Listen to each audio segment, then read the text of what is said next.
Let's talk about channel EQs for each one of these in the song, so for each one of the tracks. Now, first of all, in the lesson just now, just before you've seen the kick drum, and what I've done to it is cut off some of the lows, so this is a low cut filter. Cut off some of the lows below 22 Hz, and then I've dipped some frequencies very hardly at like minus 10 dB at 170 Hz, and again 997, so at 1K, and then I dipped a little bit around 7K. So this is what I didn't like about my kick drum. That's what I did to it to sit well with everything else, mostly with my bass, so it sits well with my bass. Now, what do we have on this bass? Before, I've shown you that I have this OTT compression, which does the upward and downward compression at the same time, essentially trying to keep the signal between the green and the brown right here. So it's trying to keep the level of the signal right there for each one of the bands, the high, the mid, and the low. And you can of course move these just like that. Right now, I have not used any downward compression. So after that, and we will get to dynamics, I have used an EQ. I've used an EQ to dip some of this and some of that. I have dipped some frequencies in the bass, and of course this is a roll off, like cut off. I've rolled off some of the low frequencies out of it, but these I think are more important, since in my bass line I do have a lot of notes, different ones going upwards, just like this. Let me show you that. So like this, zoom out. So this is my MIDI. As you see, it changes the bass notes a lot, and in all of that, doing that with a synth or with the bass guitar, some notes are bound to sound louder than the others, and that's not just because of my room, that's just because of, you know, physics and subjectively how we perceive sound. So to me, some of those notes sounded louder, and instead of pulling those notes down every time I played them, I just dipped a little bit in some of the harmonics those notes were making. Let me play that for you.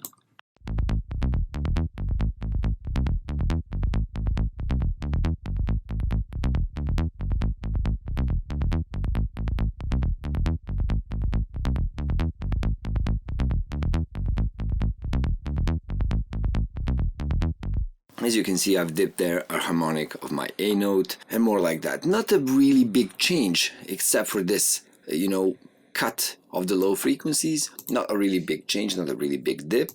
And I think I have the same thing in the other layer of the bass. I think I have similar effects. They had the OTT, the LFO, and the EQ, where I've done the same things. I've left the same dips, but I attenuated those, where I've left the same dips, but I cut more, so I left no sub, nothing below 110, the 115, and I have boosted a lot at 600 Hz. So I wanted more of those mid frequencies out of this layer. Listen to this one.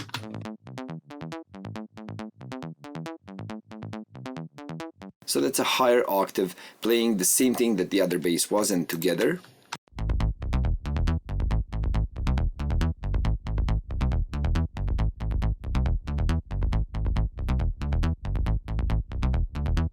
I do hear some phasing issues between these two, and I will get down to fixing those, to seeing what is the matter with that, why that is happening. Most probably with introducing, you know, all that compression, it does change the phases a tiny bit, maybe even a lot. Maybe my EQs also change the phases of my basses, so they don't always, you know, play together just right. So I will see about that and see if that is the right thing to do. Maybe I even exclude this one, you know, this higher layer out of the song, and just add that higher layer in my actual bass synth right here. So adding another oscillator with a higher octave, going through the same filter, just leveling it down, and that would be it. You know, maybe even removing the first harmonic out of there so it doesn't have that sub frequency that I don't want. Maybe even first two harmonics, just like that, and then I would get something similar, hopefully adding those frequencies that I actually wanted so hard out of this. But that is for something, you know, to come. So I will experiment with that further down the line, and I do that while I'm mixing, since you know, sometimes instead of doing a lot of processing with the EQ or dynamics, just a simple change in the synthesizer and the way the sound is being synthesized in the first place can help much more. And it can be a much easier change that's going to give you a proper result that you're actually looking for. Now let's go on and see about all of these midliners, as I call them. This is just another layer that covers the bass but plays a similar melody, just like this.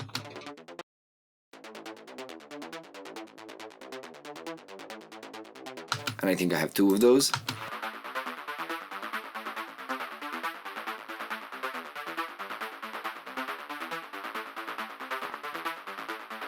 And you can see since this one is already exported, and that's this actual synth that I've bounced into audio and used it right there. On this one you can actually see all the processing. So yeah, I do have the EQ, and yes, I did take off all the low frequencies since I don't want them in there. My bass is already playing those bass frequencies, and then as you remember I had that other layer that played the higher part of that bass, which was somewhere right there. So I took those a little bit off too, off of these sounds, so that they play the higher portion of it. So now when I have those things all together, let's say the lows and the midliners,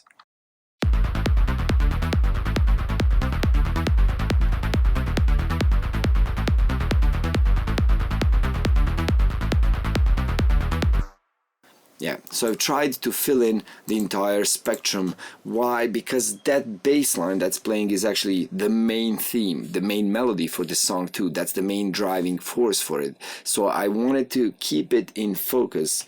And to do that, I couldn't just, leave out anything else. I wanted to add more layers to that bass to play the same melody so that, further down the line in a song, if it starts without those, once those are being added in, it's just going to make produce more hype, produce more energy in the arrangement. But I did, as you see, use equalizers to remove the frequencies I don't need. Still, I haven't boosted anything. I didn't think it was necessary.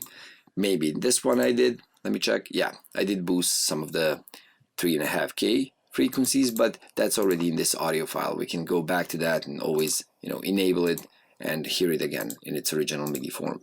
Now let's go through the leads and see what I have on my leads. On this first one,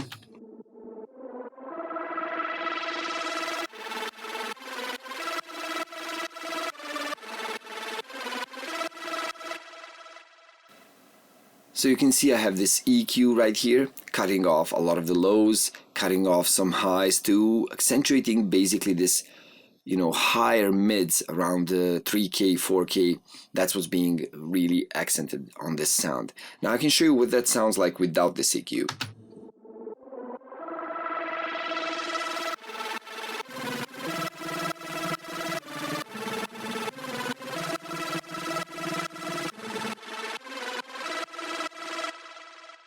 Now the reason I cut all of those frequencies off, as you can see, I don't need no lows out of this sound.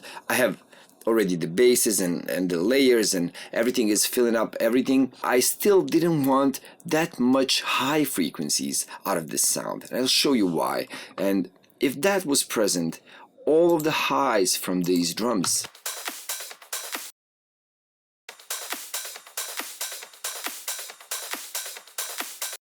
so they wouldn't come through. And it's not just cutting off the lows, and surely they make the most problems. You cannot have a lot of low frequencies playing together, not even two. It's usually problematic. But with the high frequencies as well, with any frequency range, the mids also, you can't have that many things fighting for space. And in the high frequencies just as well, if this was, buzzing all the time in those highs, my hi-hats wouldn't get that much space, wouldn't be so clear. So I would always try to remove those frequencies that I don't need. Now, let's try that in the whole song, in the concept of the whole song, but let's try to add those back in to see what it sounds like.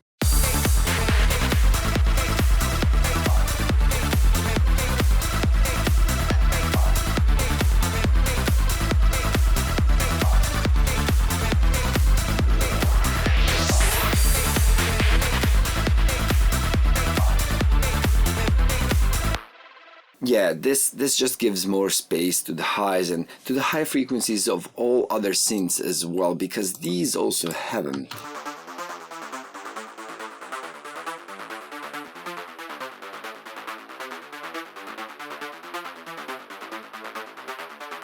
You see those? I wanted those because those have that 16th note, every 16th note playing grid, and that gives kind of speed to the song. Having that plucky thing in the highs happening every 16th note makes the song sound faster, while as this with a really fast arpeggiator, like right here, a really fast arpeggiator, it just makes noise, you know. And I could leave it for the hype of it, to just leave it there so it creates additional noise that's going to cover everything, but I wanted clarity. I'm more for clarity and certain moments, and this sound certainly deserved it, so I took those out because I didn't think they should be there. The next thing I have is a chopped up vocal.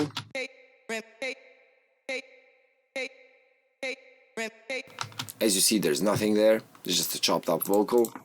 Here also I have a synth.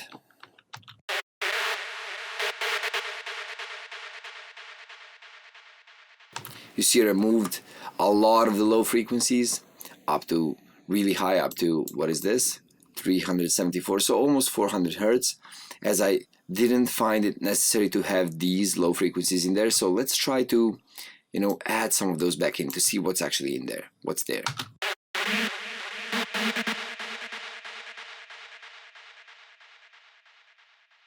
Yeah, so I understand now. That first harmonic right there, I didn't want that playing, so that was most probably bothering me a lot. So that was removed with this really hard, sloped, high-pass filter.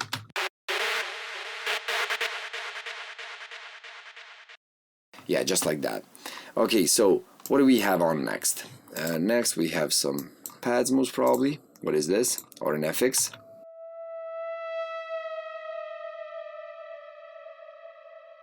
Still didn't do any EQ on that, still stayed just the way it is, and this is most probably something uplifting, like a synth. Okay, that's nice. Now what do we have onwards, moving onwards? We have some FX, and basically in most of the FX that I have is just voices, noises, crashes, all of the stuff that actually is not melodic, doesn't have a key in it whatsoever, but even the vocals, some of the vocals that I use as special effects are just in this group. Now, what's been done to those? To this vocal, nothing.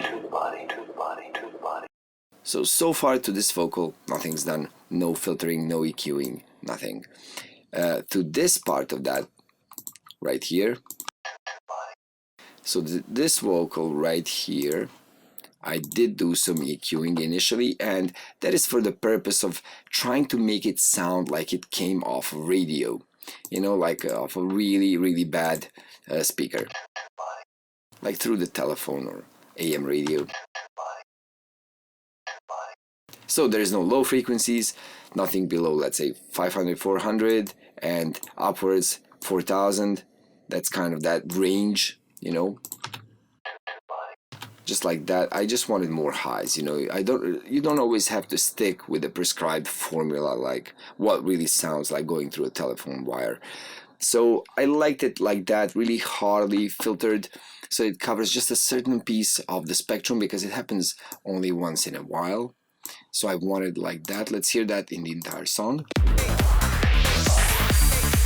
You see, just sometimes, and it's just loud enough so that you can hear it, but it doesn't actually create any disturbance. It's just there to, you know, have some text to add some interest, you know, and that's it.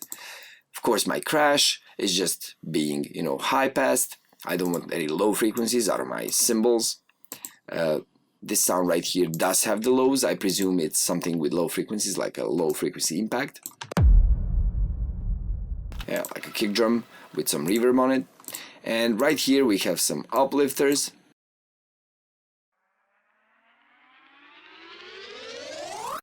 That plays in a combination with this one. Some noise, some squeaking, and we have the drums. And in the drums, I would presume that mostly everything is high-passed, but as I can see so far, not too many things have been touched using an EQ. Only the master, only the group track for all of those has been treated with, a kind of a high pass or a low cut, as you want to call it, and some boostage that we did, some boosting in these frequencies around 2K that we did in the lesson before. But that's as far as regarding, channel EQ. Now, what I would do is go through all of these, because there is a lot of these loops right here. A lot of them make a lot of sounds, a lot of noises. They are quite percussive though, but I would go through them and see if there is anything I need to remove. First, I would do reductive EQ.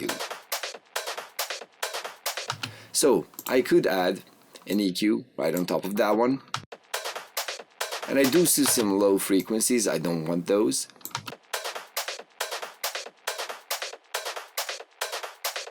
That's how far I don't want anything being there. Now, I do have this high pass right here on the group, but still I want to isolate sounds by themselves. So I would check what else is there that I don't really need.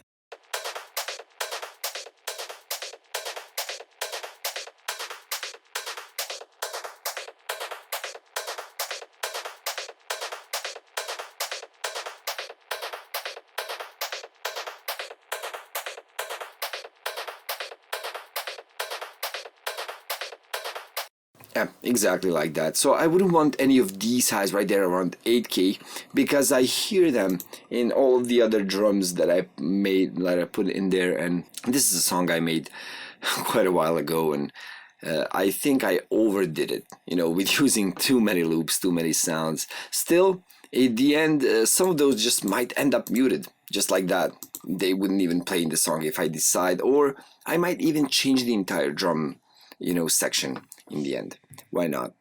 Now again, on this one, I will try to add an EQ and see what I need to remove. So I do hear some low frequencies right here, but I don't want to remove them. I actually want to accent them a little bit. And I'm going to be using a shelf.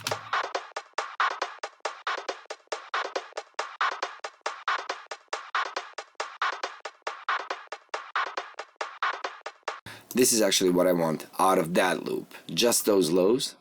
So the next one, this is actually just, a lot of the hi-hats.